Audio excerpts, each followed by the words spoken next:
Salut tout le monde, bienvenue sur ma chaîne. Je suis content que vous soyez de retour avec moi. Aujourd'hui, on va faire de la crème glacée à la pâte à biscuits. J'ai triché un peu, j'avais déjà effectué cette recette-là quelques fois, puis ça vaut vraiment le détour, elle est vraiment bonne. Pour notre recette aujourd'hui, nous allons avoir besoin de lait d'amande, du sirop à la vanille non sucré Torani, la crème 35%, de l'allulose, du Swerve en poudre, sucre à glacer, du Swerve brun de type cassonade, de la farine d'amande, du sel et du chocolat 85% et plus. Ça vous prendra aussi pour la recette de l'extrait de vanille. J'avais oublié. J'ai pris un peu d'avance, j'ai triché, j'ai préparé quelques-uns de mes ingrédients à l'avance pour que ça aille un peu plus vite. On va commencer par mettre un tiers de tasse de farine d'amande.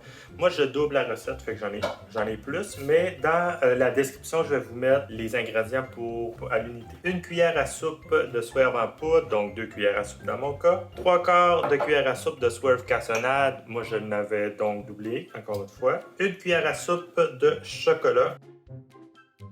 Une pincée de sel. Une demi-cuillère à thé d'extrait de vanille. Une demi-cuillère à thé de lait d'amande. Je conseille quand même de la doubler parce que sinon, vous n'en aurez pas beaucoup. Vous allez voir, ça passe vite. Brasser tout ça ensemble.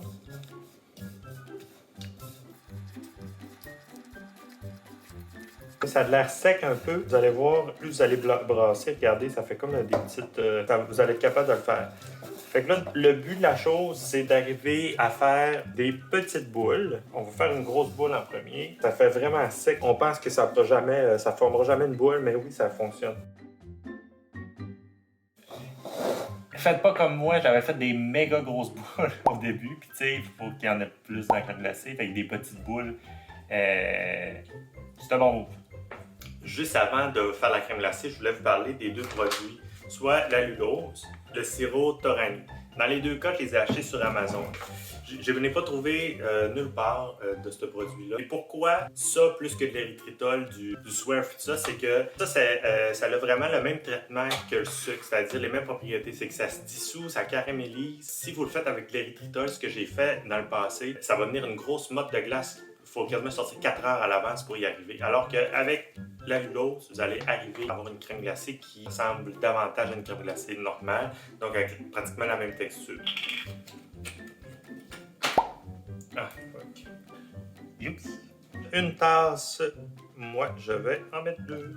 À dire vrai, 2 tasses, c'est quasiment un pot complet. 3 cuillères à soupe du produit que je vous ai parlé tout à l'heure, de l'allulose. D'allulose. Tasse de fille, je dis toujours allulose. Mais c'est. Je dis toujours allulose, mais c'est allulose. Oh, hein? Ça ne fâchera pas d'influence du tapis, donc c'est allulose.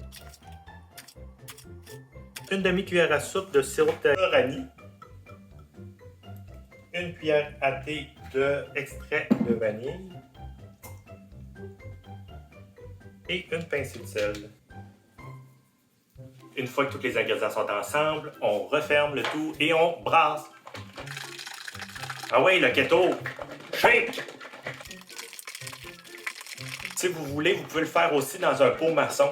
Bon, fait que là, vous pouvez brasser 5 minutes si vous voulez, ou être pas en forme comme moi et perdre du poids, mais pas avoir de cardio. Donc, j'arrête. Regardez, ça donne une belle petite texture plus épaisse, plus onctueuse. On va ajouter nos petites boules dedans. Ensuite, on brasse. T'avais-je parlé de la chaîne? T'avais-je parlé de la chaîne Le Keto Nul? Si c'est pas déjà fait, je t'invite à t'abonner. Comme ça, tu pourras voir les nouveautés vidéo, puis ça m'encourage à continuer. Je suis toujours heureux d'avoir de nouveaux abonnés. Ce qu'il faut faire ensuite, c'est de placer notre crème glacée au congélateur, et ça pendant 1 heure. Une fois le 1 heure passée, on va rebrasser à nouveau pour que les boules de pâte se promènent davantage, qu'elles soient plus dispersées dans notre crème glacée. Ensuite, on va replacer ça au congélateur pendant 3 heures pour un grand total de 4 heures. Une fois les 4 heures de congélation terminées, la crème glacée devrait avoir la texture parfaite pour être dégustée.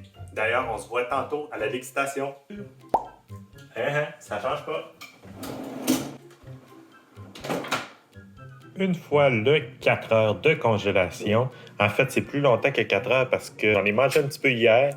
Elle est vraiment bonne, mais j'ai oublié de faire ma vidéo de dégustation. Alors voilà, c'est pour ça qu'il en manque un peu. Ça donne ça. Vous voyez, c'est vraiment une crème glacée. C'est la même texture qu'une vraie crème glacée. On est donc rendu au moment que je préfère, la dégustation et mes cheveux coiffés. Il y a des morceaux dedans de brisure de biscuits. Des biscuits aux brisures de chocolat, c'est vraiment bon.